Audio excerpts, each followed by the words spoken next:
Friends, welcome to Telugu ఎంటెక్ trader. ఈరోజు morning నేను 2 ట్రేడ్స్ తీసుకున్నాను. సో 20% ప్రాఫిట్ అయితే వచ్చింది ఈరోజు. సో ఇక్కడ క్లియర్గా చూసుకున్నట్టయితే నిన్న ర్యాలీని మంచి ప్రాఫిట్ని ఆల్రెడీ నిన్న 15% ప్రాఫిట్ని లాస్లో కన్వర్ట్ చేశాను లాస్ట్ 3 o'clock టైంలో. సో దానివల్ల క్విక్గా కట్ చేసినా బాగుండేది, కానీ సైకలాజికల్గా స్టాప్ లాస్ పెట్టలేదు. సో హోప్ బేస్డ్గా మార్కెట్ రివర్స్ అవుద్ది అని అనుకున్నాను. సో అందువలన నిన్న ఎస్టర్డే పెద్ద లాస్ అయి వచ్చింది. So 3600 loss కనపడ్డది. సో ఈరోజు అంటే ప్రతిసారి లాస్ అనేది మనకు ముందు ఫస్ట్ ప్రాఫిట్ వచ్చిన తర్వాత దాన్ని హోల్డ్ చేయలేక, దాన్ని ఆపుకోలేక మనం లాస్లో కన్వర్ట్ చేస్తున్నాం. అది మెయిన్ రీజన్ ఏంటంటే ఎక్కువ ఆశ పుట్టడము, ఎక్కువ నెక్స్ట్ ఓవర్ ట్రేడింగ్ అని చూడడము. ఇంకొక 1000 నిన్న ఆల్రెడీ 3000 వచ్చిన దానికి ఇంకొక 500 నుండి 1000 రూపాయలు తీద్దామన్న ఉద్దేశంతో ఉన్న ప్రాఫిట్ మొత్తాన్ని ఇచ్చేయాల్సి వచ్చింది. సో అటువంటివి మెయిన్ ఏంటంటే అప్పటికి ఓవర్ ట్రేడింగ్ జరిగింది నిన్న. సో అందువల్ల అది వచ్చిన ప్రాఫిట్ కాస్త మళ్ళీ పోయింది. సో దాన్ని కన్సిడర్ చేసుకొని వచ్చిన ఫస్ట్ 2 or 3 ట్రేడ్స్లో ఎంత ప్రాఫిట్ వస్తుందో అంతతో ట్రేడింగ్ని ఆఫ్ చేసుకోవడం అనేది చాలా ఉత్తమం. సో ఆ విధంగా మనం ప్రాఫిట్ని కొద్ది చిన్న చిన్న ప్రాఫిట్స్ని పెంచుకోవచ్చు, మనకు గ్రో చేసుకోవచ్చు క్యాపిటల్ని. లేదు అంటే ఓవర్ ట్రేడింగ్లు చేస్తుంటే 4 రోజులు వచ్చినా కానీ ఒక రోజు ట్రాప్ అయ్యామనుకో మొత్తం అకౌంట్ అంతా తీసేసుకుంటుంది, ఆ 4-5 డేస్ క్యాపిటల్ మొత్తాన్ని.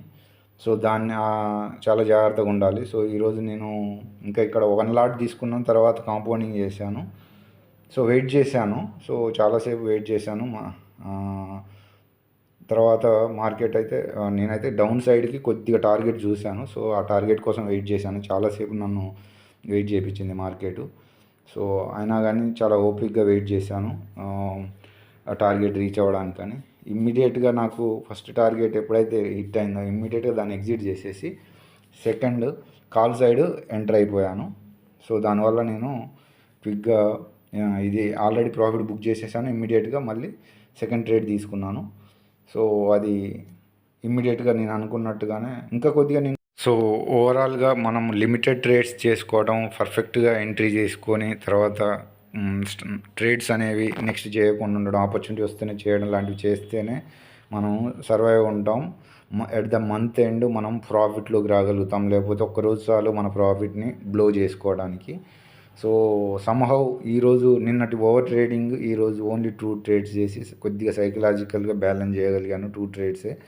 సో బ్రోకరేజ్ కూడా 200 లోపే. So happy. సో బట్ దీన్ని కన్సిస్టెంట్గా మనం మెయింటైన్ చేస్తూ 1 month, 2 months, 3 months సో ఇలా చేయాలి. సో నేను ఎవ్రీ 3 monthsకి అంటే క్వార్టర్కి నా పర్ఫార్మెన్స్ని చూపిస్తాను. ప్లస్లో వచ్చానా తర్వాత లాస్లో ఉన్నానా అనేది మీకు చూపిస్తాను. సో అంతవరకు ఇప్పుడు నేను చార్ట్ ద్వారా ఎక్స్ప్లెయిన్ చేస్తాను. చూడండి చార్ట్ ద్వారా నేను ట్రేడ్ ఎలా తీసుకున్నాను అనేది. సో ఇక్కడ నేను ఈరోజు బ్యాంక్ నిఫ్టీని ప్రిఫర్ చేశాను. ఒక్కోసారి అంటే మూమెంటం కొద్దిగా ఎక్కువగా బ్యాంక్ నిఫ్టీలో ఉంటుంది కాబట్టి కొద్దిగా మనకు కావాల్సిన మూమెంటమే. సో ఈ ఏరియాలో నేను డౌన్ సైడ్కి కొద్దిగా వస్తుందన్న ఉద్దేశంతో షార్ప్గా డౌన్ సైడ్ ఎంటర్ అయ్యాను. సో ఇగో ఈ ఏరియా వరకు కొంత నాకు 100 పాయింట్స్ వచ్చింది. ఇక్కడ షార్ప్గా ఎగ్జిట్ అయిపోయాను ఈ పాయింట్లో. సో ఈ పాయింట్లో సెల్లింగ్ సైడ్ ఎంటర్నే నేను షార్ప్గా బై సైడ్కి ఎంటర్ అయ్యాను. సో బై సైడ్కి ఎంటర్ అయ్యి నేను ఇగో ఈ ఏరియా వరకు నేను 1 లాట్ ఎంటర్ అయ్యాను. తర్వాత పిరమిడింగ్ చేశాను 2 more లాట్స్ని. షార్ప్గా ఈ ఏరియాలో ఎగ్జిట్ అయిపోయాను. ఇంకా కొద్దిగా నాకు ఇంకా ప్రాఫిట్ వచ్చేది, మొత్తం క్యారీ చేయలేదు. సో ఇది ఇక్కడ ఇటు సైడ్దేమో నా ఫస్ట్ ట్రేడు, ఇటు సైడ్దేమో నా రెండో ట్రేడు. సో సమ్హౌ నేను మేనేజ్ చేశాను 2 లాట్స్ తోటి. ఇంకా రైడ్ చేస్తే మనకి ఇంకా ప్రాఫిట్ వచ్చేది, కానీ సో స్టాప్ లాస్ అయితే ట్రైల్ చేశాను. సో అది హిట్ అయింది. తర్వాత ఇక నో మోర్ ట్రేడ్స్ అని అనుకున్నాను. సో మెయిన్ ఏంటంటే మనం కంటిన్యూస్గా మానిటర్ ముందు కూర్చోవడం, ఎక్కువ ట్రేడ్ చేయడం వలన సైకలాజికల్గా మనం ఎఫెక్ట్ అవుతాము. సో మళ్ళీ రాంగ్ ట్రేడ్స్ తీసుకోవడము, రాంగ్గా ట్రాప్ అయిపోవడం. ఎందుకంటే మార్కెట్ వన్ వేలో ఉండదు, కంటిన్యూస్గా మార్కెట్ దాని ట్రెండ్స్ని మారుస్తూ ఉంటుంది. స్టాప్ లాస్ హంటింగ్లు జరుగుతుంటాయి, రివర్స్ ట్రేడ్స్ జరుగుతుంటాయి. నిన్న చాలా రి చాలా చేంజెస్ జరిగాయి. నిన్న మార్కెట్ అయితే చాలా వాలటైల్‌గా ఉంది. సో, ఈరోజు సమ్‌వాట్ వన్ వేలోనే ఉంది. సో, సో, ఈ ట్రేడ్ అయితే మనం తీసుకొని ఉండొచ్చు కొద్దిగా 100 పాయింట్స్ అయితే వచ్చేది. సో, దాన్నైతే నేనైతే ట్రేడ్ తీసుకోలేదు. ఇదొక అవకాశం. ఎందుకంటే పైన ఒకటి రెసిస్టెన్స్ కనపడ్డది మనకు. ప్రీవియస్ లైన్స్ నుండి ఒక ట్రెండ్ లైన్ తీస్తే పైన ఒక చిన్న షార్ప్ ఒక చిన్న స్టాప్ లాస్ పెట్టేసి మనం కొద్దిగా సో చిన్న స్టాప్ లాస్ పెట్టేసి మనం ప్రాఫిట్ కోసం అయితే వెయిట్ చేసి ఉండొచ్చు. కానీ ఇంకా చేయలేదు అది. సో అప్పటికే 2 ట్రేడ్స్ అయిపోయాయి. సో మెయిన్ ఏంటంటే మనం ఎక్కడ షార్ప్గా మనం ట్రాప్ అయిపోతాం అనేది మనకు తెలియకుండా ఉండడం అదొక బిగ్ ఇష్యూ ఉంటుంది. సో అది. సో ఓవరాల్గా ఏంటంటే ఈరోజు రూల్స్ అయితే ఫాలో అయ్యాను. 2 ట్రేడ్సే తీసుకున్నాను. తర్వాత డిసిప్లిన్గా మళ్ళీ టెర్మినల్ సైడ్ చూడలేదు. తర్వాత క్వాంటిటీ కూడా ఒక మినిమం క్వాంటిటీయే.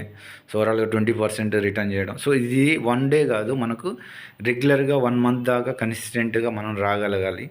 సో ఈ విధంగా చిన్న ప్రాఫిట్స్ అయినా పర్లేదు, కానీ మనం కన్సిస్టెంట్గా చిన్న లాసెస్ చిన్న ప్రాఫిట్స్. సో మొన్న ఆల్రెడీ 2 లాసెస్ రావడము, 2 డేస్లో లాసెస్ రావడం సైకలాజికల్గా ఎఫెక్ట్ అయింది. బట్ దాన్ని మళ్ళీ ఓవర్కమ్ అయ్యి మనం నెక్స్ట్ ఈ మే నెల మొత్తం ఇంకా 10 మోర్ ట్రేడింగ్ డేస్ ఉన్నాయి. అందులో చిన్న ప్రాఫిట్స్ తీసుకొని వచ్చినా మనం ఈ మంత్ మొత్తం పాజిటివ్లో క్లోజ్ చేయడానికి ఆస్కారం ఉంటుంది. సో బిగ్ ప్రాఫిట్స్ అనే దాన్ని పక్కన పెడితే మనం మంత్ ఎండ్ని పాజిటివ్గా క్లోజ్ చేస్తామా లేదా అనేది మనకు చాలా ఇంపార్టెంట్. అది సైకలాజికల్గా మనము చాలా కాన్ఫిడెన్స్ ఇస్తుంది. చిన్న ప్రాఫిట్స్ తోటి మనము నెక్స్ట్ చేసుకోవడానికి ఉంటుంది.